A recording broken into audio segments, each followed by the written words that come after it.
وبركاته.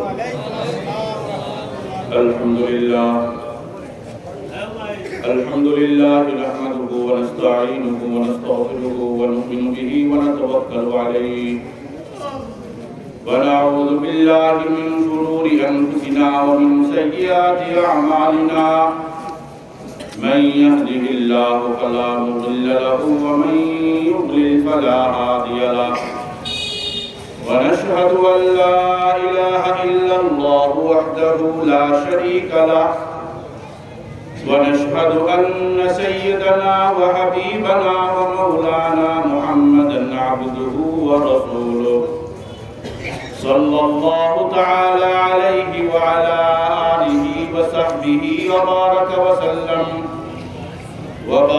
وسلم تسليما كثيرا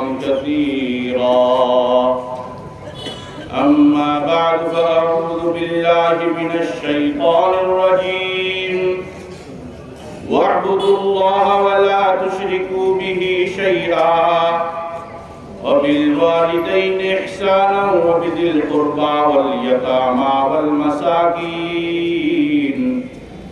والمساكين والجار ذي القربى والجار الجنب والصاحب بالجنب وابن السبيل وما ملكت أيمانكم إن الله لا يحب من كان مختالا فخورا. وقال رسول الله صلى الله عليه وسلم التاجر الصدوق الأمين مع النبيين والصديقين والشهداء أو كما قال عليه الصلاة والسلام. صدق الله العظيم وصدق رسوله النبي الكريم ونحن على ذلك لمن الشاهدين والشاكرين والحمد لله رب العالمين. محترم हाज़रीन, আল্লাহ তাআলার অনেক বড় মেহেরবানি যে আল্লাহ তাআলা আমাদেরকে এমন এক দ্বীনি পরিবেশে একত্রিত হয়ে কিছু দ্বীন শিক্ষা করার তৌফিক দান করেছেন, কিছু দ্বীনি আলোচনা করা, শোনা, বোঝার তৌফিক দান করেছেন। এই জন্য একবার কালিমাতুশ শুকর আদায় করি আলহামদুলিল্লাহ। মুহতারাম, দুনিয়াতে এমন কোনো নীতি নাই, এমন কোনো জায়গা নাই, এমন কোনো অবস্থান নাই যেখানে ইসলামের প্রয়োজন নাই। যেদিকেই ঢুকবেন সেদিকে ইসলামের প্রয়োজন, যেদিকেই দেখবেন সেদিকে ইসলামের প্রয়োজন।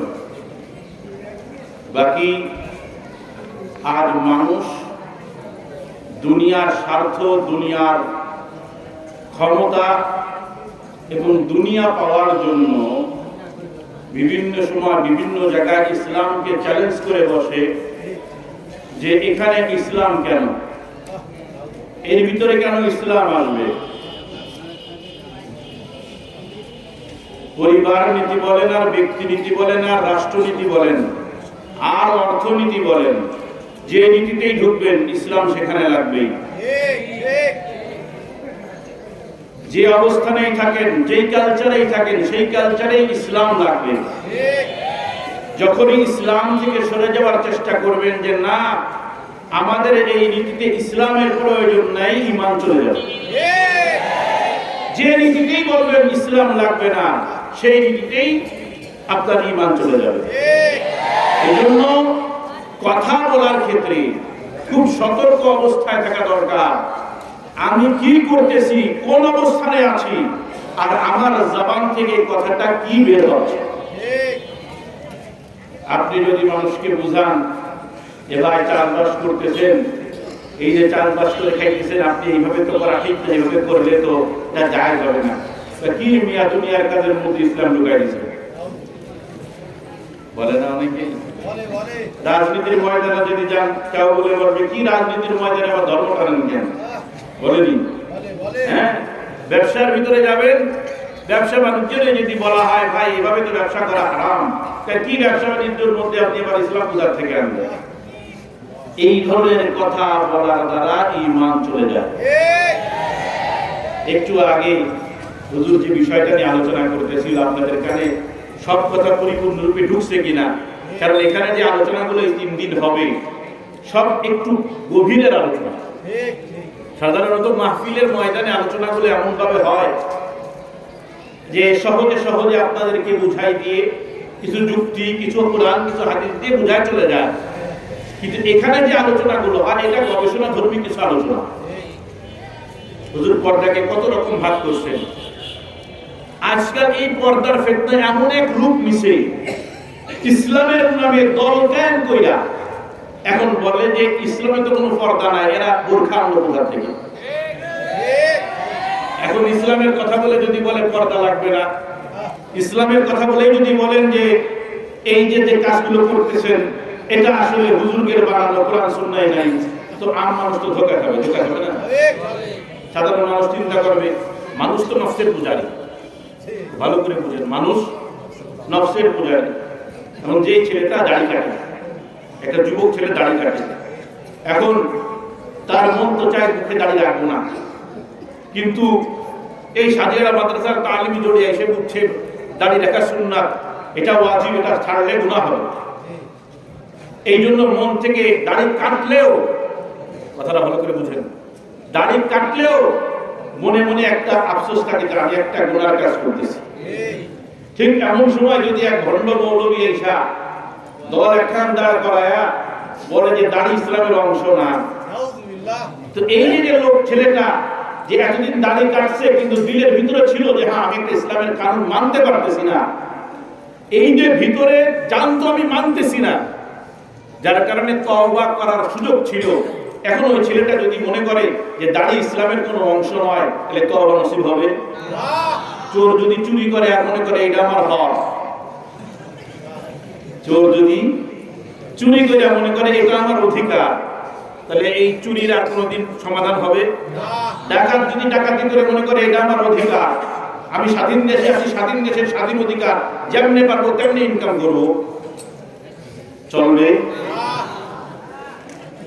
এই যে ইসলামের ডাকাত যারা, এরা ইসলামের নাম ব্যবহার করে আমাকে আপনাকে সুকৌশলে ইসলাম থেকে বের করে নিচ্ছে ইসলামের নাম দিয়ে। এখন যদি ইসলামে থাকতে হয়, ইসলামে টিকতে হয়, কাদের কাছে যাব, কিভাবে শিখবো? যাদের কাছে কোরআন সুন্নাহর ইলম আছে।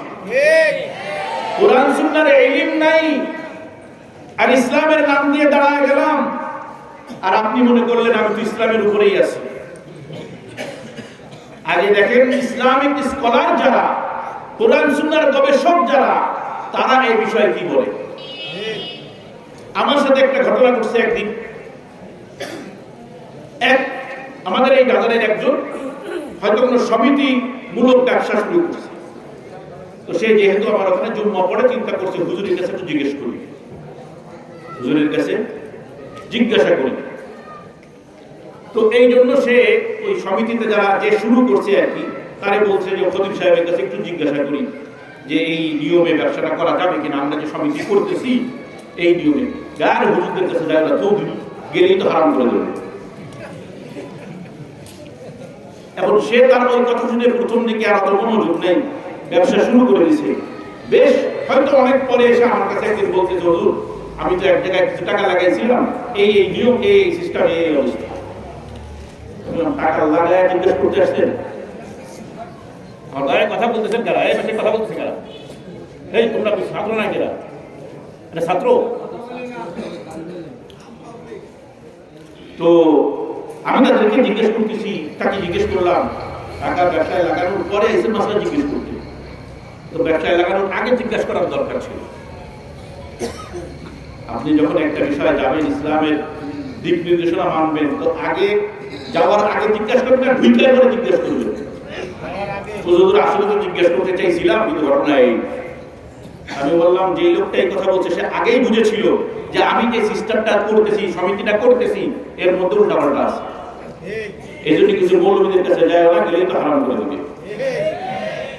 ও মুহতারাম, এই জন্য যারা আপনাকে পথ থেকে বিচ্যুত করতে চায়, ইসলাম থেকে দূরে সরাইতে চায়, তাদের প্রথম টার্গেট হবে আগে আলেমদের থেকে দেখে দূরে সরানো। সর্বপ্রথম টার্গেট যে আগে আলেমদের থেকে দূরে সরাও। যখনই দেখবেন কেউ বলবে হুজুররা এমন, উলামারা এমন, একজনের কথা বলে সেটা ভিন্ন কথা, আমি একাদশী, আমি একজন মানুষ, আমার অন্যায় হতে পারে না, ভুল হতে পারে না, তো একজন আলেমের দোষ হইতে পারে। কিন্তু যদি বলে হুজুররা এমন, হুজুররা তেমন, আলেমরা এমন, আলেমরা তেমন, সতর্ক হয়ে যান, ও আপনাকে সিরাতে মুস্তাকিম থেকে সরাই দিয়েছে। খুব সতর্ক থাকবেন। কেন বললাম এই কথাগুলো? আমি আজকাল জুমুরিয়ার বিভিন্ন জায়গায় যে খবর দিতেছি, যা অবস্থা, ঘরের নারীরা পর্যন্ত বিভিন্ন ভাবে বিভিন্ন নামে সমিতিতে জড়ায়া সুদী লেনদেনে জড়ায় পড়তেছে, হারাম খাইতেছে, স্বামীরে হারাম খাওয়াইতেছে, সন্তানরে হারাম খাওয়াইতেছে, আবার স্বপ্ন দেখে ছেলে বলে কোরআনের হাফেজ হবে। আপনি সন্তানের পেটে হারাম দেওয়ার পরে ওই সন্তানের সিনায় কোনদিন কোরআন ঢুকবে? সম্ভব? হারাম হারাম আর হালাল আগুন পানির সম্পর্ক এক হইতে পারে না। তো আপনি আপনার সন্তানের বুকের ভিতরে, পেটের ভিতরে হারাম ঢুকাবেন, আপনি হারাম খাবেন, আবার বলবেন আমার ছেলেটা মাদ্রাসায় ভোট দিলাম তো হইল না। খুব সতর্ক থাকেন ও মুহতারাম। হারাম ঢুকার পরে সিনার ভিতরে কোরআন থাকে না, সিনার ভিতরে ভালো কথা থাকে না, হালাল কথা থাকে না। এই জন্য আগে চিন্তা করেন আমার ফ্যামিলিতে কিভাবে হালাল ঢুকাবো, আগে ফ্যামিলিতে হালাল ঢুকান, এরপরে স্বপ্ন দেখেন সন্তানকে কোরআনের হাফেজ বানাবেন। মুহতারাম, আমার যে বিষয় বড়রা দিয়েছে এখানে কথা বলার জন্য, সেই বিষয়টা হলো ইসলামের মৌলিক দুইটা বিষয়। এক হলো মুআমালা, লেনদেন, আর এক হলো মুআশারা। এই দুইটা আলাদা আলাদা বিষয়, কিন্তু একসাথে দিয়ে দিছে। যেহেতু সময় অনেক কম, 3 দিনের ভিতরে আপনাদেরকে যে বিষয়গুলো জানানো দরকার, আমরা যখন আলোচনা করি এত বিষয় সামনে আসে যে কোনটা ছুঁয়ে কোনটা দিব আপনাদেরকে। একসাথে দুইটা বিষয় দিয়ে দেওয়া হয়েছে, খুব সংক্ষিপ্ত করে বুঝাবো। মুআমালা কি আর মুআশারা কি? মুআমালা হলো লেনদেন, এক কথায় কি লেনদেন, পারস্পরিক যে কোনো প্রকারের লেনদেন, এটা ইসলামের একটা মৌলিক অংশ। ব্যবসা বাণিজ্য বলেন, ঋণ আদান প্রদান বলেন, ভাড়া দেওয়া বলেন, আর চাকরি বলেন, চাকরি করতেছেন না, চাকরি করেন না আপনারা, অনেকে চাকরি করে, যে চাকরি তো লেনদেন হয়। আপনারা যে ফসল আদি ফলান সেখানেও লেনদেন হয় কিনা? এইরকম যত প্রকারের আদান প্রদান, অনেক সময় আছে আমাদের গ্রামের বাড়ির মহিলারা একজনের বাড়ি থেকে একটা হাড়ি নেয়, কড়াই নেয়, খুন্তি নেয় না? যে একটু খুন্তিটা দাও দিনি, আমার তো বড় মেহমান আছে, তো বড় খুন্তি লাগবে, তোমার বড় খুন্তিটা দাও, বড় খুন্তি আমার বাসায় নেই। ঠিক আছে নিয়ে যাও। এটাও একটা মুআমালা, এটাও একটা লেনদেন। এর মধ্যে হালাল হারাম, এর ভিতরে কি আছে? কয় তোমার শালাগুলো দাও, খাটাবা না, আমার যখন শালা হবে তোমার দিয়ে দেবো। এরও লেনদেন। এক কথা পারস্পরিক দেওয়া নেওয়া যার ভিতরেই থাকবে, যে বিষয়ের মধ্যে আসবে, ওটাই লেনদেন। এই লেনদেনের যতগুলো দিক আছে, সব বিষয় ইসলাম আমাদেরকে দিক নির্দেশনা দিয়ে দিচ্ছে। ইসলাম বললাম না শুরুতেই, এসে আগে ভূমিকায় কথাটাই বলেছি, ইসলাম কোনো দিক ছাড়ে না। ছোট থেকে ছোট বিষয়, বড় থেকে বড় বিষয় আপনি ওলামায়ে কেরামের সামনে পেশ করেন, দেখবেন ইসলামিক সমাধান, শরীয়তের সমাধান সেখানে আছে। ব্যবসা করবেন তো সেখানেও দ্বীনের ইলম লাগবে। ওমর রাদিয়াল্লাহু তাআলা আনহু যখন খলিফা, তিরমিজি শরীফের 487 নম্বর হাদিস, তিরমিজি শরীফের 487 নম্বর হাদিস, ওমর রাদিয়াল্লাহু তাআলা যখন খলিফা, তখন উনি বলতেছেন, লা ইয়াবি ফি সুকিনা ইল্লা মান ক্বাদ তাফাক্কাহা ফিদ-দ্বীন। এই শুনে রাখো, যার ভিতরে দ্বীনের ইলম নাই, দ্বীনের জ্ঞান নাই, সেজন্য আমাদের বাজারে ব্যবসা করতে না আসে। একজন ব্যবসায়ী এমন হতে হবে যার ভিতরে দ্বীনের ইলম, দ্বীনের জ্ঞান থাকতে হবে। আর না হলে বলবে থাক, হুজুরের কাছে যাস না, এবার হারাম করে দেবে। হুজুররা হারাম যখন করে তো হালালের পদ্ধতিও আছে, হালালের পদ্ধতিও তো আছে। ও মুহতারাম, এই যে ব্যবসা বাণিজ্য একটা হালাল। আল্লাহ তাআলা আহাল্লাল্লাহুল বাইআ ওয়া হাররামার রিবা, আল্লাহ ব্যবসাকে কি করেছেন? হালাল করেছেন। সুতরাং এই ব্যবসা করা এটা ইবাদত।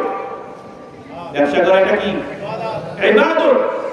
এই ব্যবসার ভিতরে কত রকমের যে ধোঁকাবাজি, কত রকমের যে ফাজলামি শুরু হয়েছে, অথচ একজন ব্যবসায়ীর মাত্র 2টা গুণ থাকা লাগবে। কয়টা গুণ?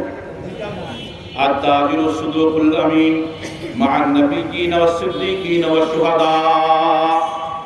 আমার হাবিব বলেন, একজন ব্যবসায়ী যখন সত্যবাদী হয়, একজন ব্যবসায়ী যখন আমানতদার হয়, আমানতদার ব্যবসায়ী এবং সত্যবাদী ব্যবসায়ী, তাই আখিরাতে তার ফয়সালা কেমন হবে? তাই মা'আন নাবিয়্যিন ওয়াস সিদ্দীকিন ওয়াস শুহাদা, আল্লাহ তাআলা তাদেরকে নবীর সাথে, সিদ্দীকিন আবু বকর ওমরের সাথে, শুহাদা আলী উসমানের সাথে হাসর নাসর করবেন। একজন ব্যবসায়ীর কয়টা গুণ লাগবে? 2টা গুণ। এক হলো সত্যবাদী হও, 2 নাম্বার আমানতদার হও। কেমন সত্যবাদী? বাজারে গেলেন, ভাই অমুক মালটা দরকার 1 নাম্বার, কয় 1 নাম্বার কোন কি? আমার দোকানে কোনো 2 নাম্বার মালই নেই। কি ডায়লগ দেয়? আমার দোকানে 2 নাম্বার কোনো মালই নেই, অথচ দোকানে 1 নাম্বার কোনো মালই নেই। আছে না এমন? আর যত বেশি বিশেষ করে দেখবেন মাঝে মধ্যে মাছ বাজার আছে না, মাছ বাজারে যাওয়ার পরে দেখবেন মাছ বাজারে যারা মাছ বিক্রি করে, এরা আপনি যখন মাছের দরদাম করবেন, মনে করেন আপনি কিনতেও যান নাই, দরদাম করতে গেছেন, এই মাছটা কেমনই না, ভালোই তো, কত দাম তো কোনো দামই না, আসেন এক ব্যাগ আপনাকে ঢুকাই দিয়ে মাছ বিক্রি সব করে দিয়ে দেবে। একটা দাম, এত দাম কিচ্ছু রাখি নাই, কি বলে কিচ্ছু রাখি নাই, সম্পূর্ণ কিনা দামে আপনারা দিয়ে দিলাম। দাম মিথ্যা কথা না? হ্যাঁ, ব্যবসায় লাভ করা এটাও সুন্নাত। আর আমার একদম কইতেছে, আমার ঘটনাই কইতেছি, আমি বললাম একদম লাভ করেন না, একটা দিয়ে দেন, লাভ করা তো সুন্নাত, লাভ করেন না কেন? আমি এই সুন্নাতের খেলাফ ব্যবসা করতে জানি না।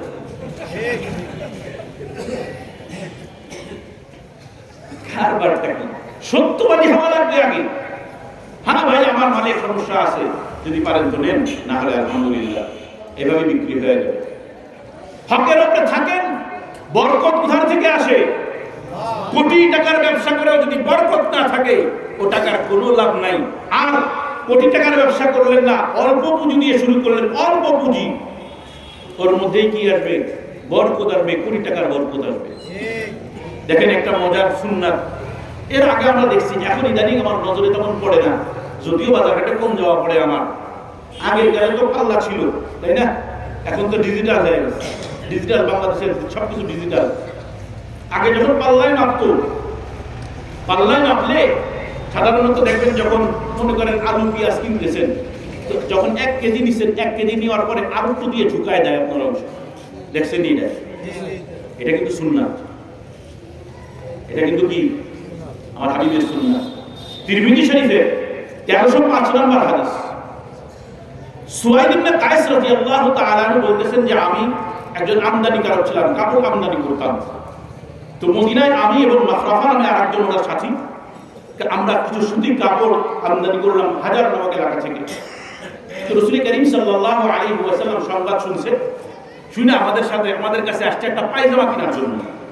পায়জামা বলুন তো, সালোয়ার পায়জামা কেনার জন্য রাসূল আসছে।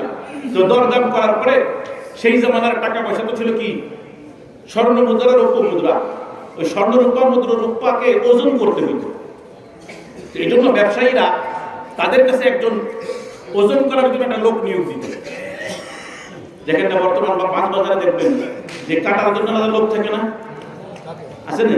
মাছ, বড় বড় মাছ দেখেন, এখন বড় মাছ তো অলস হয়ে গেছে। আগে তো আমাদের বাড়ি গেলে সবাই কেটে দিত, এখন বাজারে গেলে বড় একটা মাছ কেনার পরে ওই লোকের কাছে দিয়ে যাও, তুমি কেটে দাও।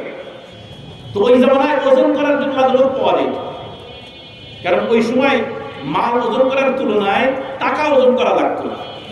স্বর্ণ রূপা যেহেতু মুদ্রা, তো এই জন্য ওজন করা লাগতো। এখন রাসূল করিম সাল্লাল্লাহু আলাইহি ওয়াসাল্লাম যখন পায়জামা কিনতেছেন, তো স্বর্ণ রূপার মুদ্রা কে দিতেছেন? রাসূল দিতেছেন না, টাকাটা কে দিবেন? রাসূল দিবেন। ওইটা তো ওজন করা লাগবে, খেয়াল করেন।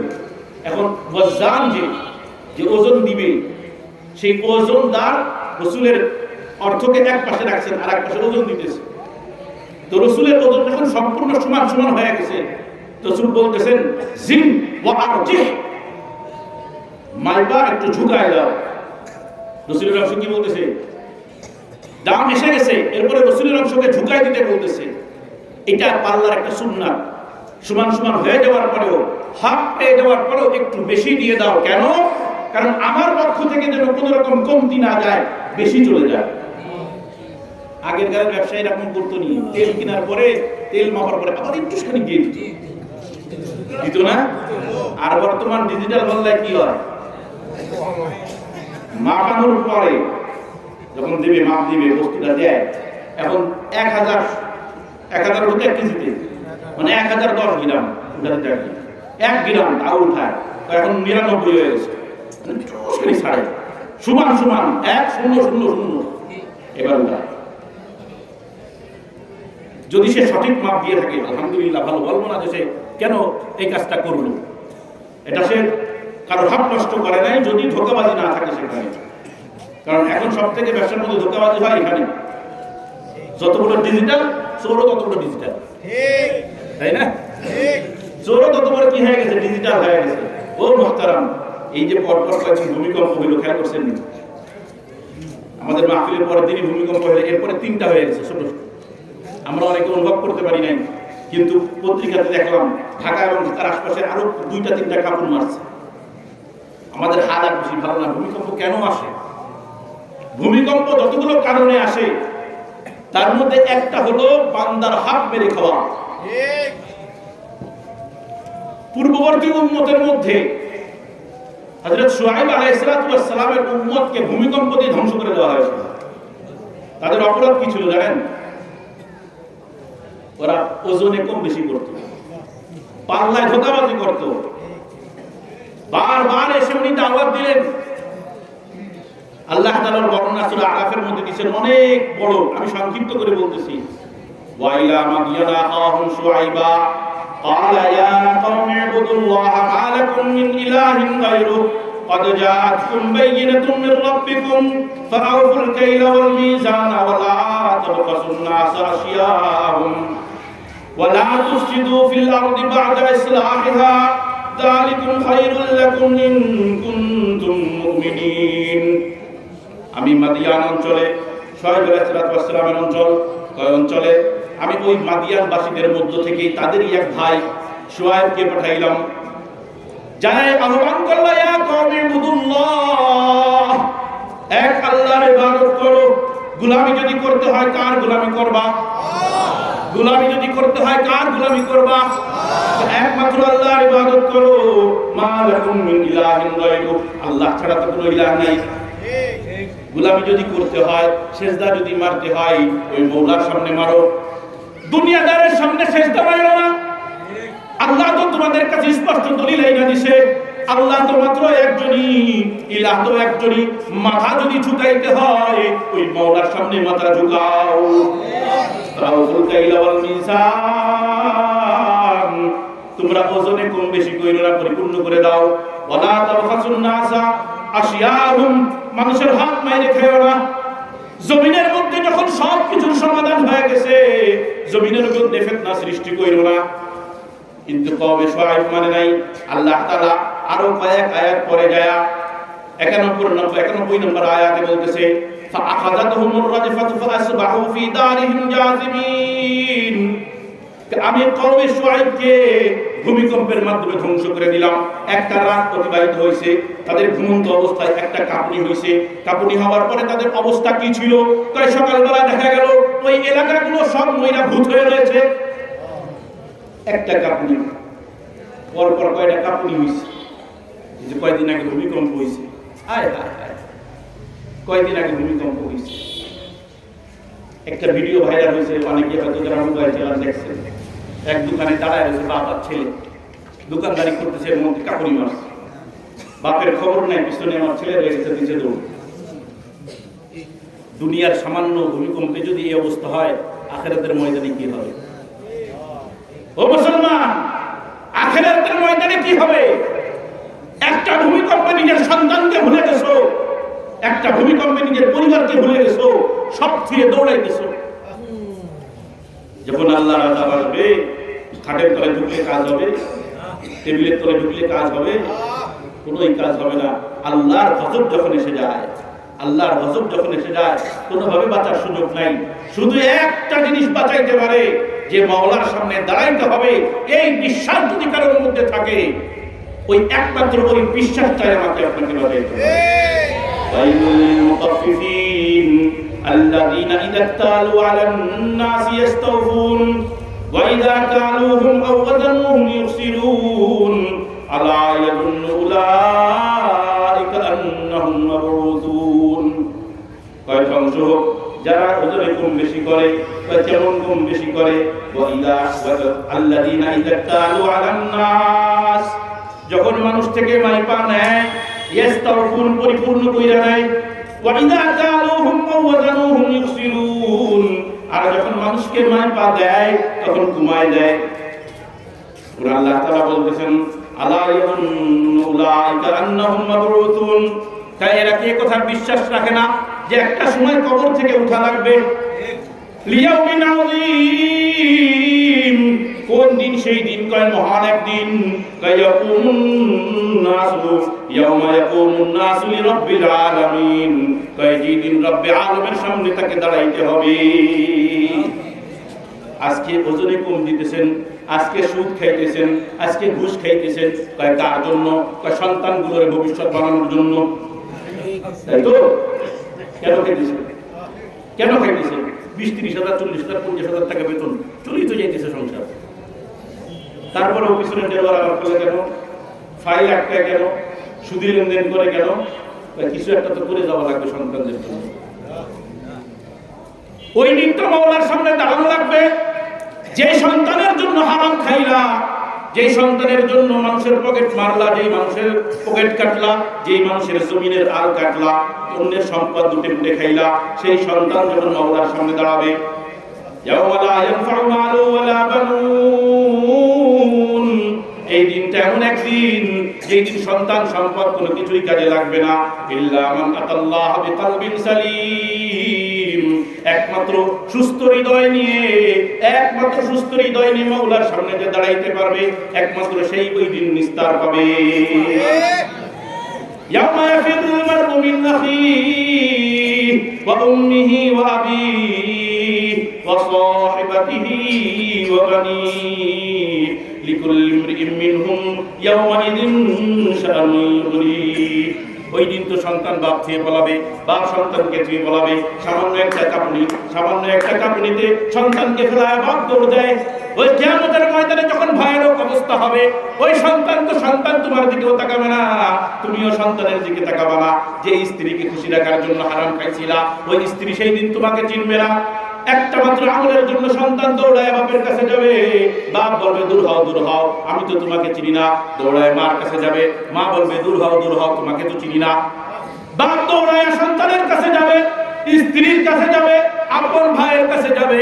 যেই বন্ধুটা খুব ক্লোজ বন্ধু, যেই বন্ধুর জন্যই তো একসময় কাজ খেলছিল, জুয়া খেলছিল, সেই বন্ধুর কাছে দৌড়ায় যাবে। সেই বন্ধু তাকে দেখা চোখ লুকাবে, মুখ লুকাবে, না বন্ধু আমার কাছে আসিস না, তোরে আমি চিনি না। তো যেই ব্যক্তি ওই জায়গায় ওই রবের মুখোমুখি হওয়ার জন্য আশা রাখে, সে না ওজনে কম বেশি করতে পারে, না ঘুষ খাইতে পারে, না সুদ খাইতে পারে। আজকাল ঘরে ঘরে ব্যবসার নামে বলেন আর ঋণের নামে বলেন সুদ যুক্তেছে, বিভিন্ন প্রকারের সুদ যুক্তেছে। ও মুহতারাম, সুদ যে নিবেন সেটা বাণিজ্যিক বলেন আর মহাজনী বলেন। গত বছর বোঝাইছিলাম, এই জন্য ওটা নিয়ে বিস্তারিত বলবো না। যে অবস্থায় ঋণ বলেন না কেন, ঋণ এটা তো একটা ইবাদত। ঋণ এটা কি জানেন? ঋণ যে একজনকে দেবেন, যে একজনের টাকার প্রয়োজন, যে হুজুর আমার তো টাকার প্রয়োজন, আপনার কাছে কিছু টাকা আছে, আমার ঋণ দেন, আমার খুব জরুরত, আমার খুব জরুরত। এই যে ঋণ, এই ঋণ দেওয়াটা একটা ইবাদত। কত বড় ইবাদত, কত বড় ইবাদত! রাসূল করিম সাল্লাল্লাহু আলাইহি ওয়াসাল্লাম, বুখারী মুসলিমের হাদিস, মান কানা ফি হাজাতি আখিহি কানা আল্লাহু ফি হাজাতিহি। বান্দা যখন তার কোন ভাইয়ের প্রয়োজন মিটায় দেয়, আল্লাহ তাআলা ওই বান্দার প্রয়োজন নিজে মিটায় দেন। কে মিটান? শুধু তাই নয়, আমান ফাররাজা আন মুসলিমিন কুরবাতান ফাররাজাল্লাহু আনহু বিহা কুরবাতান মিন কুরাবি ইয়াউমিল কিয়ামাহ। যখন কোন বান্দা সংকটের মধ্যে পড়ে যায়, যখন বিপদের মধ্যে পড়ে যায়, আর সেই কোন মুসলমান যদি সেই মুসলমান ভাইয়ের ওই সংকটটা দূর করে দেয়, আল্লাহ তাআলা কিয়ামতের দিন সমস্ত সংকট থেকে তাকে মুক্ত করে দেন। এত বড় একটা ইবাদত। বান্দা যতক্ষণ তার ভাইয়ের সহযোগিতায় থাকে, আল্লাহ তাআলা ওই বান্দার সহযোগিতায় থাকে। মুসলিম শরীফের হাদিস। এত বড় ইবাদতকে আমরা বানাই নিছি সুদের লেনদেনের আসল একটা মাধ্যম, আসল একটা মাধ্যম। একজন আমার কাছে আসছে, হুজুর আমার মার হাতে কিছু টাকা জমা হয়েছে। কি জমা হয়েছে? টাকা। এখন টাকা জমা হয়েছে, তো বললাম টাকাটা ব্যাংকে রেখে দাও, তাহলে নষ্ট হয়ে যাবে, অথবা অন্য কোনো ব্যবসায় লাগাই দাও। পায় না, তো টাকা নষ্ট করা যাবে না। ভালো করে বুঝুন, টাকা নষ্ট করা যাবে না। টাকা কি করবা? বন্ধক রাখো জমি। বুঝছেন? জমি কি রাখবে? বন্ধক রাখবে। কারণ ভালো জিনিস, বাহ্যিক দৃষ্টিতে তো ভালো জিনিস। ওই টাকাটা সে একজনকে ঋণ দেবে আর একটা জমি বন্ধক রাখবে। যারা টাকাটা দিবে জমির মালিক, তার কাছে জমিটা বন্ধক রাখবে। তো টাকা তো নষ্ট হলো, তো টাকা তো নষ্ট হয়ে গেছে। এখন মজার কথা হলো, মসলা তো অন্য জায়গায়। কারণ আপনাদের কাছে এই বন্ধকি চুক্তি যেটা, এই বন্ধক চুক্তিটা আমাদের এই অঞ্চলে, শুধু অঞ্চলে না, বাংলাদেশে সব জায়গায় একটা নিয়ম হয়ে গেছে যে আমি যখন অর্থ দিব, মৌলানা হুসাইন একটু কাছে আসেন, আমি মৌলানা হুসাইনকে অর্থ দিচ্ছি ঋণ, আর তার কাছ থেকে জমি রাখতেছি, এর অর্থ হলো জমির মালিক এখন আমি। খুব ভালো করে বুঝেন, বন্ধকি বস্তুর মালিক ঋণদাতা হয় না। শুধুমাত্র তার মালিকানা আবদ্ধ রাখে, দলিলপত্রটা তার কাছে আবদ্ধ থাকবে। মূল জমির মালিক, আসল মালিক থেকে যাবে, সেই ওটা করে খাবে। এখন আমি আমার টাকাটা তারা দিলাম ঋণ, নাও 5 লাখ টাকা তোমার দিলাম, তোমার জমিটা আমার কাছে বন্ধক থাকলো। এরপরে প্রত্যেক বছর আমি জমি করে খাইতেছি, যা আসতেছে ওই জমি থেকে সব শুরু, সব কি? কারণ ভালো করে বুঝেন, গত বছর এইটার হালাল পন্থা আমি বলেছিলাম, মনে আসেনি? যারা পুরাতন ছিলেন, গত বছর আমি এই সিস্টেমটা হালাল, যেহেতু এটা প্রচলন রয়েছে, তো আমি কৌশল শিখাই দিলাম যে এইভাবে খাবেন। কিভাবে সে হালাল পন্থাটা? তার সাথে আমার বন্ধকি চুক্তি হয়েছে, আমার জমি তার টাকা, আমার টাকা তার জমি, তার জমি আমি বন্ধক রাখছি, আর 5 লাখ টাকা থেকে ঋণ দিলাম। এরপরে এই পর্যন্ত এই চুক্তি শেষ। দ্বিতীয় চুক্তি হবে তার সাথে আমার, যে তোমার এই জমিটা আমি হারিয়ে নিলাম। কি নিলাম? হারিয়ে নিলাম। এখন উভয় চুক্তিকারী চাইলে অল্প দামে, কম দামে, বেশি দামে চাইলে চুক্তি করতে পারে। এখন আপনাদের এলাকায় ধরেন হারি চুক্তি 1 লাখ টাকা বছরে দিতে হয়, আমি তার সাথে চুক্তি করলাম বছরে তোমার আমি 10,000 দেব। খেয়াল করে, কয় হাজার? 10,000। চাইলে সেই ঋণ থেকেও কেটে নিতে পারো, আমার থেকে নগদ টাকাও তুমি নিয়ে নিতে পারো। এখন চিন্তা করেন, 1 লাখ টাকার হারিয়ে দেওয়া জমি যদি আমি 10,000 টাকা হারিয়ে নেই, লাভ আসতেছে না? কিন্তু সম্পূর্ণ জায়েজ, হালাল। এত সুন্দর পন্থা থাকতেও চিন্তা করে কি জানেন, ওই 10,000 টাকা তো চলে যাবে। ওই 10,000 টাকার লোভে 5-10 বছর ওই জমি করে হারাম খাইতেছে, অথচ চিন্তা করেন ওই জমির থেকে হয়তো তার বাৎসরিক 5 থেকে 10 লাখ টাকা ইনকাম হইত। ধরেন 1 লাখ টাকা ইনকাম হইল, 5 বছরে 5 লাখ টাকা ইনকাম হওয়ার পরে মাত্র 50,000 টাকা দেওয়া লাগতো হবে আমার। আবার ওই আগের 5 লাখ টাকা ফেরত পাইতাম। 5 বছরে আমার লাভ হইল না লস হইল? তাহলে হালাল ভাবে আমি লাভ পাইলাম কিনা? আচ্ছা, এই মশলাটা গত বছর বোঝাই দেওয়ার পরে আপনারা খুব ভালো বুঝছেন, বুঝে এবার নতুন ব্যাখ্যা করছেন। কি ব্যাখ্যা? আমি বুঝাইলাম তার সে মালিক না, আমি টাকা দিলাম তারে, এরপর আমি তো তার কাছ থেকে জমিটা আবার হারিয়ে নিলাম।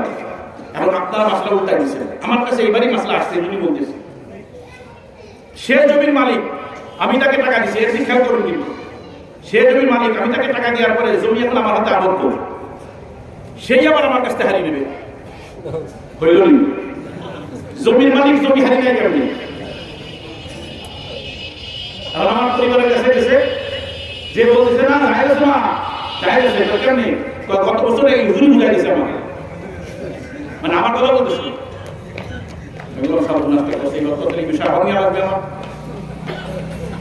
জমির মালিক যে সে মালিকই থেকে যাবে, বন্ধকি বস্তু আমার হাতে সিরেফ আবদ্ধ থাকবে কিসের জন্য? তার মালিকানার আবদ্ধ, যে টাকা না দেওয়া পর্যন্ত তোমার দলিল পার্চা কাগজপত্র আমার হাতে থাকবে, আমার ওই টাকার সিকিউরিটি কেবল শুধু বন্ধকি বস্তু, আর কিচ্ছু না। এরপরেও যদি আপনি বলেন যে না আমার টাকাটা লসে চলে যাবে, তো শিখাই তো দিলাম, এই হালাল শিখাই দেওয়ার পরেও চিন্তা করবেন 10,000 টাকা চলে গেলে তো লস। আসেন এমন আরো আসেন, বিভিন্ন সমিতি করে, অনেকে করেনি, বড় হুজুর সম্পূর্ণ আমাদের হালাল সমিতি কি করেন খেয়াল করেন, হ্যাঁ ভালো খেয়াল করে, ভালো করে আপনারা সবাই আসেন, কোনো না কোনো সমিতিতে আসেন আপনারা, তত সম্পূর্ণ হালাল কি আমরা সবাই মাসে মাসে এত টাকা জমা দিই, যা জমা হয় সব ব্যবসায় লাগাই দিই, আলহামদুলিল্লাহ ব্যবসায় লাগাই দেওয়ার পরে, ব্যবসায় লাগাই দেওয়ার পরে আমাদের পার্সেন্টেজ ভাগ হয়ে যায়। কিসের পার্সেন্টেজ? মূলধনের পার্সেন্টেজ। ব্যবসায় কখনো মূলধনের পার্সেন্টেজ ভাগ হয় না। উদাহরণস্বরূপ আমরা সবাই 10 জনে মিলে 1 লাখ করে টাকা দিলাম, কয় লাখ হলো? 10 লাখ হলো নি? হয়েছে 10 লাখ। 10 লাখ ব্যবসায় লাগালাম, লাভ আসছে আরো 10 লাখ, ঠিক আছে, কিন্তু এখন লাভ হবে কিভাবে, ভাগ হবে? 1 লাখ, তোমার 1 লাখের আমরা 2.5% তোমার কি দেবো? ব্যবসার লাভ দেবো। আমার মূল পুঁজির 2.5% শরীয়ত এটা সমর্থন করে না, বরং ব্যবসায় লাগানোর পরে ব্যবসার থেকে যে লাভ আসবে সেই লাভ 10 জনের মধ্যে সমানভাবে ভাগ হবে। আপনার মূল পুঁজির পার্সেন্টেজ হবে না। ব্যাংকওয়ালারা এটাই করে, ব্যাংকে টাকা রাখার পরে তার 60% দেয় নাকি 6 মাসে, ওই রকমই দেয়। আমার একটা অ্যাকাউন্ট আছে, কিন্তু এখন পর্যন্ত টাকা রাখার সৌভাগ্য হলো না, এখন টাকা রাখতে পারিনি। খোলার পরে যে কত 1,000 না কত দ্বিতীয় টাই দিয়েছিলাম, কদিন পরে মেসেজ এসেছে 700 টাকা আছে, কাটতে কাটতে 7-8 বছর এত আছে, এবার রাখার সৌভাগ্য হয়নি। হ্যাঁ মোহতারাম, সমিতি করে, আরো সিস্টেম আছে দেখেন। এক তো এইভাবে করে, মূল টাকার কোনো পার্সেন্টেজ ভাগ হবে না, ব্যবসার থেকে সম্পূর্ণ লাভ আসার পরে বছর শেষে হোক বা যে সিস্টেমে আছে ওই সিস্টেমে আপনার মূল লাভটাকে ভাগ করতে হবে, 1 নাম্বার। 2 নাম্বার, সমিতি ব্যবসায়ী কেমনে লাগায়, এই কয়েকদিন আগে এর দাম আসলো, কয়েকদিন চুক্তি, যে বিশেষ করে স্বর্ণের দোকান আমাদের সাথে এই চুক্তিটা করে, তো ভালো করে বুঝেন, স্বর্ণের দোকান আমাদের সাথে এই চুক্তিটা করে, এই 3-4 দিন আগে এটা হয়েছে, আমার মনে করছে আজকে এটা বলবো। চুক্তি কি করে, যে অনেক মহিলাদের, বিশেষ করে মহিলারা এই কাজটা করে, যে স্বর্ণ অলংকার কি করে, বন্ধক রাখে, তো দোকানে বন্ধক রাখে, বন্ধক রেখা ঋণ নেয়, এই দোকানওয়ালা কিন্তু ঋণ দেয় না, দেয় কি না?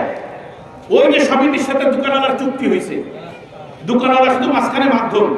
খেয়াল করেন, আমি দেখতেছি যে আমি দোকান থেকে টাকাটা নিচ্ছি, কিন্তু দোকানদার কিন্তু নিজের টাকা দিতেছে না, স্বর্ণ নিজের কাছে রাখা সমিতির থেকে টাকা নিতেছে, নিয়ে সেই টাকা দিতেছে।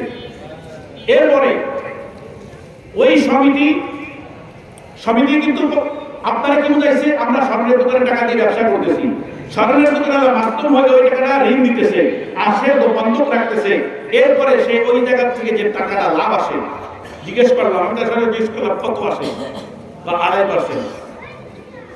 আমি 2.5% 1 টাকাও খাই না, আমি ধরে সমিতিকে দিয়ে দিই, সেটা দোকানদার বলতেছে আমার। তো প্রথমে আমি চিন্তা করলাম, আপনি যখন নেন না মাঝখানে শুধুমাত্র স্বর্ণ, আমি স্বর্ণটা যদি না নেই, অধিকাংশ মহিলারা স্বর্ণের বন্ধক রেখে আর নিতে পারে না, কি করতে পারে না, নিতে পারে না, কারণ এই স্বর্ণটা আমার দোকানে বিক্রি করতে বাধ্য হয়, এই জন্য আমি এই স্বর্ণটা আমার দোকানে রাখি।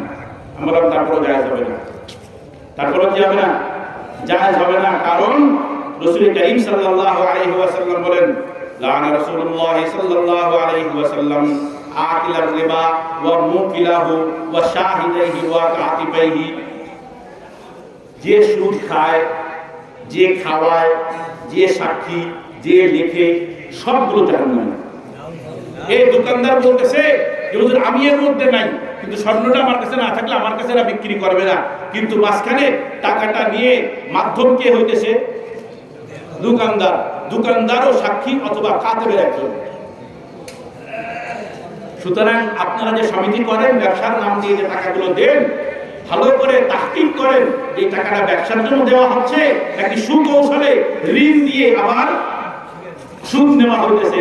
কারণ রাসূল বলে দিয়েছেন স্পষ্ট, কুল্লু কারদিন জাররা নাফআন, যে প্রকারের ঋণ যখনই ঋণদাতাকে উপকৃত করবে, আমি দিলাম ঋণ, আমি দিতেছি, কোনোভাবে যদি আমাকে উপকৃত করে দুনিয়াবি, ফাহুয়া রিবান, সেটাই রিবা।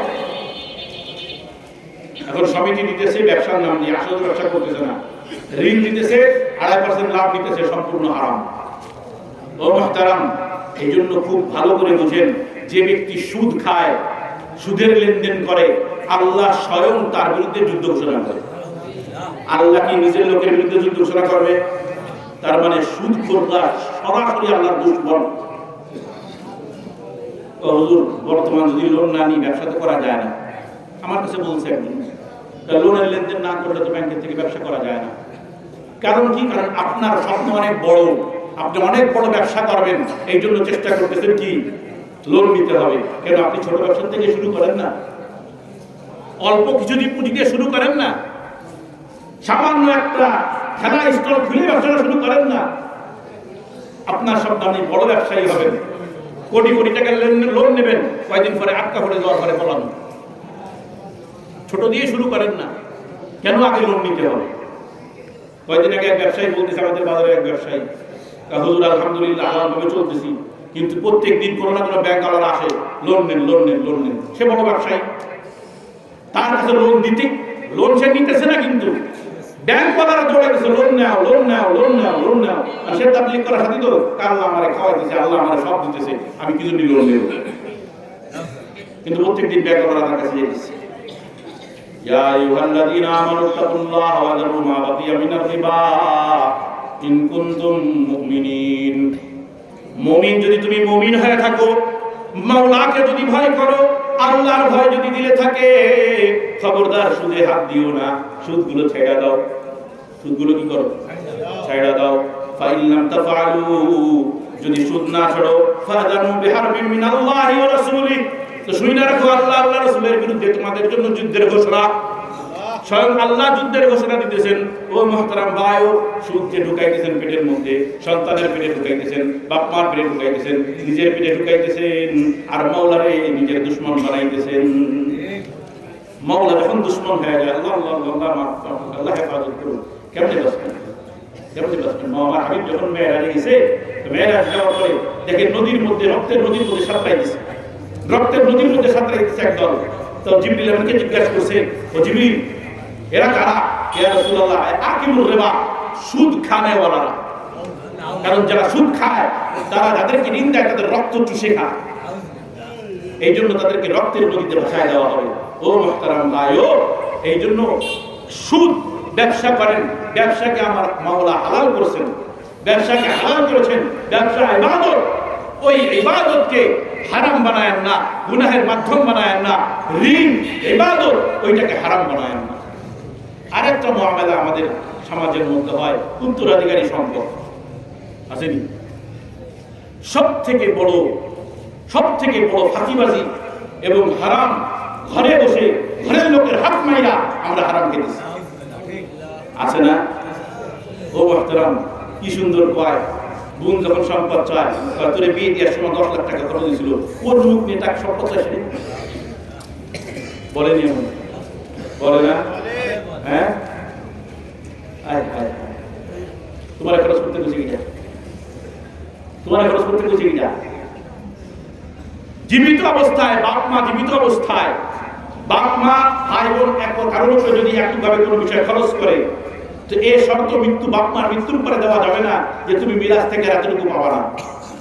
বাপ মা যে অবস্থায় সম্পদ রেখে যাবে, ওই অবস্থায় বাপ মা মারা যাওয়ার সাথে সাথেই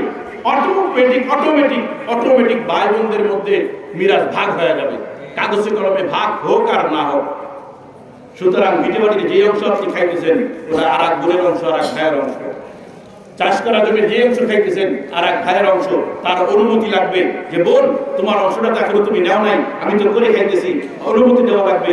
অনুমতি যদি বোন না দেয়, অনুমতি যদি বাহিরের আর এক ভাই না দেয়, তাহলে ওটা আপনার জন্য হারাম হবে।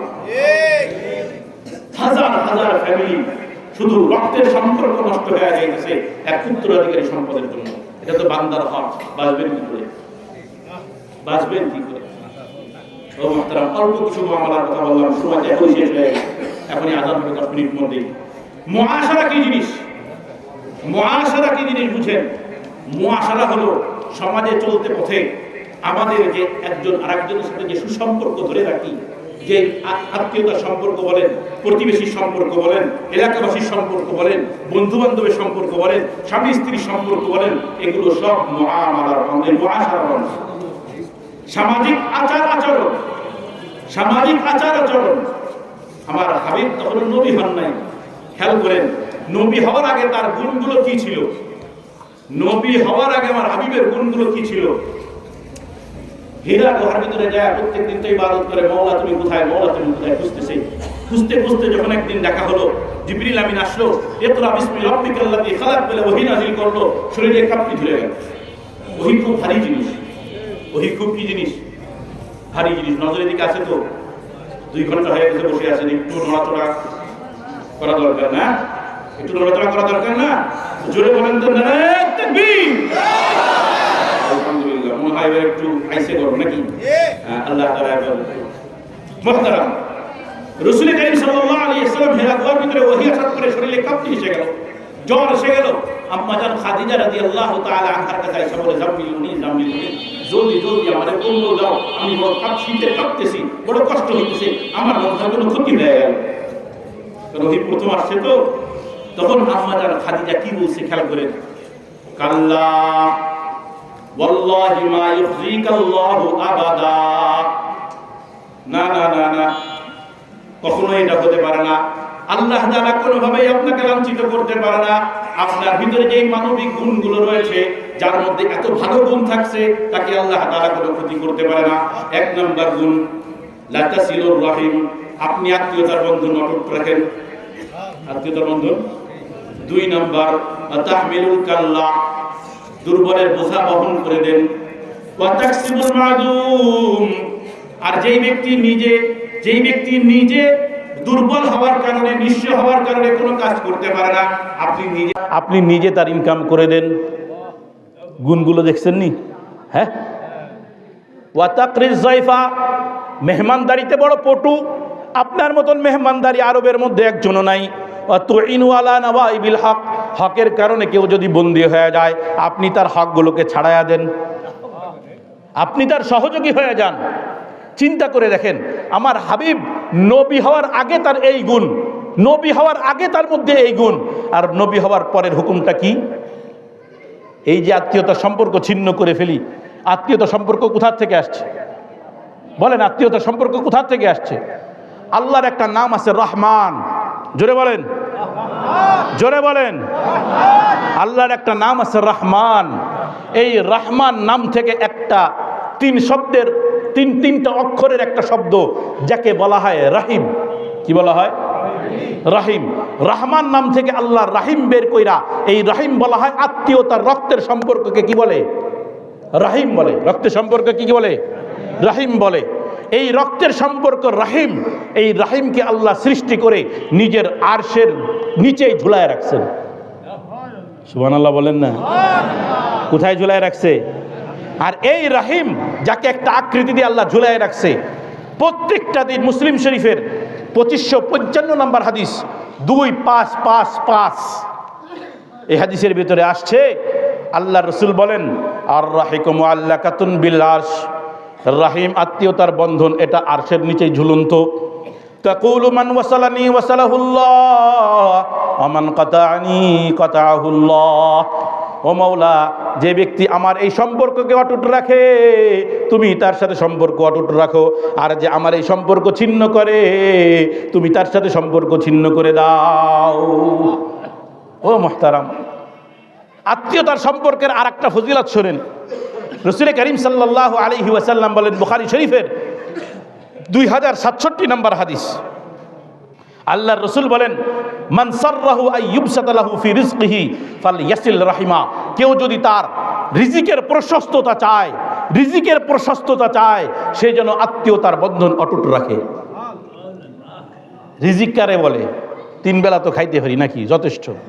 হ্যাঁ, সুস্থ থাকা রিজিক, আনন্দে থাকা রিজিক, খুশি থাকা রিজিক, 3 বেলা খাইতে পারতেছেন, এটাও রিজিক। অসুস্থ হয়েছেন, মাল যাইতেছে নি? হ্যাঁ, মাল যাইতেছে নি? হায় হায় হায়, কয়েকদিন আগে তো হাসপাতালে ছিলাম কোনো একটা অসুস্থতার কারণে, তা কয়েক হাসপাতাল ঘোরাঘুরি করা লাগছে কয়েকটা প্রয়োজনে। 4টা হাসপাতাল, 250 বেড দিয়ে 4টা হাসপাতাল একদিনে 3 ঘন্টার মধ্যে যাওয়া আসা করছি। কোনো হাসপাতালে একটা সিট ফাঁকা নাই যে ওয়েটিং সিট, রুগী আর রুগী, রুগী আর রুগী, রুগী আর রুগী। এত রোগ কোথার থেকে আসতেছে? এটাও রিজিকের সংকট। পণ্যের মূল্য বেড়ে যায় না, দাম বেড়ে যায় না? দাম বাড়েনি, দোষ দেয় শুধু সরকার, দেয়নি। যে সরকার একটা উল্টা পাল্টা সব মাইরে খাইতেছে, দাম জম্মের বাড়া বাড়ে। আপনার সামর্থ্য 15,000 টাকা মাসে আপনি খরচ করতে পারেন, কিন্তু বাজার দর এমন অবস্থা হয়ে গেছে যে 20 থেকে 25,000 টাকা মাসে লাগে, কিন্তু আপনার ইনকাম 15,000, আপনার রিজিকে সংকট আসছে। আপনি সরকারকে না গাললে নিজেকে গালি দেন, হয়তো আমার অপরাধের কারণে আজকে আমার উপরে এই সংকট আসছে। হতে পারে না? সংকট কেমনে আসে? আত্মীয়তার সম্পর্ক ধরে রাখো। আত্মীয়তা সম্পর্কের দ্বারা রিজিকের মধ্যে কি আসে? আমার হাবিব বলেন, লা ইয়াদখুলুল জান্নাতা কাতিউ রাহিমিন। যে আত্মীয়তার বন্ধন ছিন্ন করে সে কোনোদিনও জান্নাতে প্রবেশ করতে পারবে। এর অর্থ কি জানেননি? এর ব্যাখ্যা করতে গেলে অনেক সময় লাগবে, সংক্ষিপ্ত বলি। যেই ব্যক্তির আত্মীয়তা সম্পর্ক ছিন্ন করে, যেই ব্যক্তি হারাম খায়, হারাম খাওয়ার আদি অভ্যাস বনে যায়, যেই ব্যক্তি আত্মীয়তা সম্পর্ক ছিন্ন করে বান্দার হক মেরে খায়, মৃত্যুর সময় তাদের কালিমা নসিব হয় না। পেট পুইরে হারাম খাবেন, পেট পুইরে কি খাবেন? হারাম খাবেন। আর হারাম খাওয়ার পরে চিন্তা করবেন মরার আগে কালিমা নসিব হবে। এত সোজা, এত সোজা, এত সোজা। আয় হায় হায়। ও মুহতারাম, হালাল খাইতে হবে, হালাল খেয়ে শুকরিয়া আদায় করতে হবে। হারাম খেয়ে যতই আলহামদুলিল্লাহ কান, কাজ হবে না। ফাইল আটকায়ে ভাগে 2,000 টাকা পাইছে, ফাইল আটকায়া ভাগে কয় পাইছে? কত পাইছে? 2,000 টাকা। গরুর গোশ কিনে নিয়ে গিন্নিরে কইতে, ভালো করে রান্ধো, মজা করে রান্ধো, আজকে একটু গরুর গোশ দিয়ে ভাত খাবো। দুপুরবেলা খায়া খেলাল করে আর কয় আলহামদুলিল্লাহ। বুঝতেছেন নি? ফাইল আটকায় কোন টাকা নিয়েছে বুঝেন নাই মনে হয়? আমি এত বোঝানো লাগবে আপনাকে? 2,000 টাকা ঘুষ খায়া বাজার থেকে গরুর গোশ কিনে এনে রান্না করে খাইতেছো, আর দাঁত খেলাল করো আর বলো আলহামদুলিল্লাহ। ওরে না না না, ওই আলহামদুলিল্লাহ মাওলার কাছে পৌঁছায় না। ওই মুহূর্তে তোমার উপরে আল্লাহর ভুল জায়গায় আল্লাহর শুকরিয়া আদায় করার কারণে আল্লাহর গজব তোমার উপরে নাজিল হয়। একটু চিন্তা করো, কি দিতেছি পেটের মধ্যে, কি দিতেছি পেটের মধ্যে। ও মুহতারাম, মুমিন নিজেকে মুমিন দাবি করেন, নিজেকে মুমিন দাবি করেন। হাবিবে করিম সাল্লাল্লাহু আলাইহি ওয়াসাল্লাম বুখারী শরীফের 6138 নম্বর হাদিস, আমার হাবিব বলেন, মান কানা ইউমিনু বিল্লাহি ওয়াল ইয়াউমিল আখির ফালইয়াসিল রাহিমা। যে ব্যক্তি আখিরাতের দিবসের প্রতি ঈমান রাখতে চায়, আল্লাহর সাথে সাক্ষাতের ঈমান রাখে, সে যেন আত্মীয়তার বন্ধন ছিন্ন না করে। মান কানা ইউমিনু বিল্লাহি ওয়াল ইয়াউমিল আখির ফালইকরিম যায়ফা। আরে যে ব্যক্তি আল্লাহর প্রতি ঈমান রাখে এবং আখিরাত দিবসের প্রতি ঈমান রাখে, সেই জন্য মেহমানদারি করে। এটাও মুআশারার একটা অংশ। আমার হাবিবের কি ছিল? ওয়া তাকরিজ যায়ফ, মেহমানদারি করা। অথচ মেহমানদারি সাধারণত আমরা কাদেরকে করি বলেন তো? সাধারণত আত্মীয় স্বজন, পাড়া প্রতিবেশী, তাই না? পাড়া প্রতিবেশী তো, আমরা তো তাদেরকেই মেহমানদারি করি বেশি। এখন মনে করেন বোন থাকে দূরে, 2-4 মাস 5 মাস পরে চিন্তা করছে একটু ভাই বাড়িতে বেড়ায় আসি, আর ভাইয়ের লাগাইছে ফোন, ভাই আগামীকাল আসতেছি। কয় তোর ভাবির তো মাজায় ব্যথা, তোর ভাবির তো কি, আমার কথা বুঝছেন নি? তোর ভাবির তো মাজায় ব্যথা, হাতে ব্যথা, গাড়ে ব্যথা, নড়তে পারে না। তোর ভাবি একদম নড়তে পারে না, সুস্থ মানুষ ঘুরে বেড়াইতেছে। চিন্তা করতেছে বোন যদি এখন আসে, আর আসার পরে বাড়ির ভিতরে তো কিয়ামত শুরু হয়ে যাবে। বাড়ির ভিতরে কি শুরু হয়ে যাবে? হ্যাঁ, আয় হায় হায় হায়। আমার মা বোনদেরকে এই জায়গা বলতে চাই, আপনার মা আসলে খুশি হয়ে যান, আপনার ভাই আসলে খুশি হয়ে যান, আপনার বাবা আসলে খুশি হয়ে যান, আপনার বোন আসলে খুশি হয়ে যান।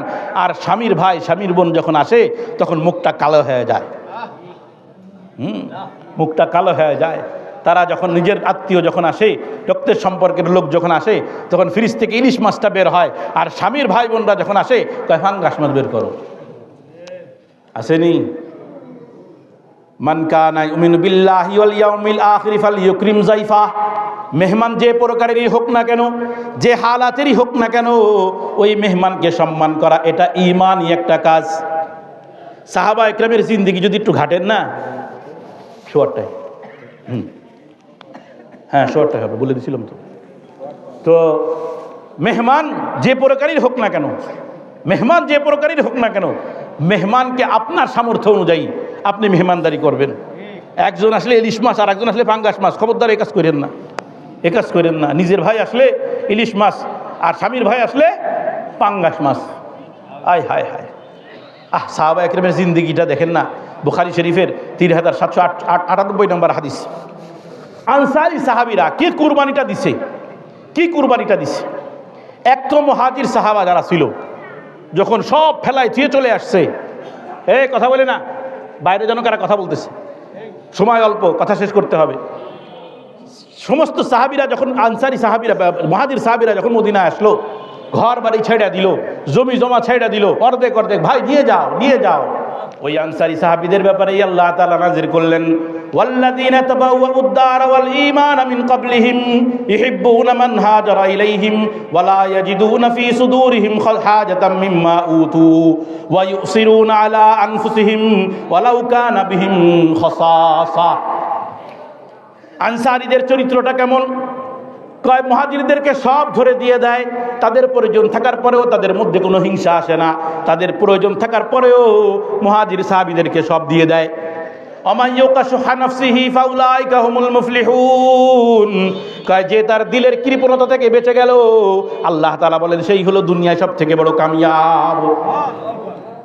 এতক্ষণ যা আলোচনা করলাম, সম্পদের ক্ষেত্রে বলেন, আর সুদ বলেন, ব্যবসায় ওজন কম বেশি বলেন, আর এই মেহমানদারি বলেন, সব কিছুর মূল হলো দিলের মধ্যে অর্থের লোভ, তাই না? দিলের মধ্যে কি? অর্থের লোভ। এই অর্থের লোভ যদি ছুটে যায়, আল্লাহর ভয় যদি দিলের মধ্যে ঢুকে যায়, তাহলে মাওলার সামনে দাঁড়াবেন। কেমন দাঁড়াবেন? ইল্লা মান আতাল্লাহ বিকলবিন সালিম। কয় যে ব্যক্তি সুন্দর হৃদয় নিয়ে, সুস্থ হৃদয় নিয়ে, যে হৃদয়ের মধ্যে অর্থের লোভ ছিল না, যে হৃদয়ের মধ্যে হিংসা বিদ্বেষ ছিল না, যে হৃদয়ের মধ্যে ভাই বোনদের হক বেড়ে খাওয়া ছিল না, এমন একটা সুস্থ হৃদয় নিয়ে যখন কিয়ামতের ময়দানে দাঁড়াবে, মাওলার সামনে ওই ব্যক্তিই কেবল দাঁড়াইতে পারবে। ও মুহতারাম ভাই, সর্বশেষ একটা হাদিস বইলা আমি আমার আলোচনা শেষ করব। খুব ভয়ঙ্কর একটা হাদিস, খুব ভয়ঙ্কর একটা হাদিস আপনাদেরকে এখন শোনাবো, নড়াচড়া কইরেন না। মুসলিম শরীফের 2581 নম্বর হাদিস। রাসূল করিম সাল্লাল্লাহু আলাইহি ওয়াসাল্লাম বলতেছেন, ও আমার সাহাবীরা, দেউলিয়া কারে কয় চেনো? ভালো করে বুঝেন কি বলে দেউলিয়া। দেউলিয়া কারে বলে? তো সাহাবা একরাম বলতেছেন যে মাল্লা দিরহাম লাহু ওয়ালা মাতা। কে রাসূলুল্লাহ? ওই ব্যক্তি যার টাকা পয়সা নাই, ঘর বাড়ি নাই, সামানাপত্র নাই, সব শেষ। রাসূল করিম সাল্লাল্লাহু আলাইহি ওয়াসাল্লাম বলেন, ও আমার সাহাবীরা, খুব ভালো করে শোনো, আমার উম্মতের মধ্যে দেউলিয়া ওই ব্যক্তি, কিয়ামতের ময়দানে দাঁড় করানো হবে। ঝুড়ি ভরা আমল, নামাজের কোনো কমতি নাই, রোজার কোনো কমতি নাই, সদকার কোনো কমতি নাই, কোনো আমলের কোনো কমতি নাই। কিন্তু যখন মাওলার সামনে তাকে দাঁড় করানো হবে, সে তো বড় খুশি, আমার নামাজ আছে, রোজা আছে, হজ আছে, যাকাত আছে, সব কিছু আছে, আমার কোনো কমতি নাই। এমন সময় বিচারক, আল্লাহ বিচারের আসনে থাকবেন। এমন সময় একজন বলবে, মাওলা, এ তো আমার সম্পদ বাইরে খাইছিল। আর একজন আইসা বলবে, মাওলা, আমাকে একদিন গালি দিছিল। আর একজন আইসা বলবে, আমার একটা চড় দিছিল। আর একজন আইসা বলবে, আমার সম্পদ লুটে পুটে খাইছে, আমার জমির আল কাটছে। আমার মাওলা বলবেন, ওই সমস্ত ব্যক্তির যে ঝুড়ি ভরা আমলগুলো নিয়ে আসছিল, ওই আমলগুলো এদের মধ্যে বন্টন করে দাও। নামাজ শেষ হবে, রোজা শেষ হবে, হজ শেষ হয়ে যাবে, উমরা শেষ হয়ে যাবে, যাকাত শেষ হয়ে যাবে, সদকার আমল শেষ হয়ে যাবে, এরপরেও বান্দার হক তার উপরে রয়ে যাবে। এখন বিচার যারা চাবে, কে আল্লাহ আমাদের তো রয়ে গেছে, তখন ওই সমস্ত ব্যক্তিদের গুনাহগুলোকে এই ব্যক্তির উপরে চাপাই দিয়ে আমার মাওলা বলবে তাকে জাহান্নামে নিক্ষেপ করো। নামাজের কমতি নাই, রোজারও কমতি নাই, সদকার কমতি নাই, হজ উমরার কমতি নাই, এরপরেও জাহান্নামী শুধুমাত্র বান্দার হক নষ্ট করার জন্য। এই জন্য নিজের জীবনটাকে যদি নিজের জীবনের মধ্যে মুআমালা আর মুআশারা এই দুইটা ঠিক করেন, দেখবেন বান্দার হক সব ঠিক হয়ে গেছে।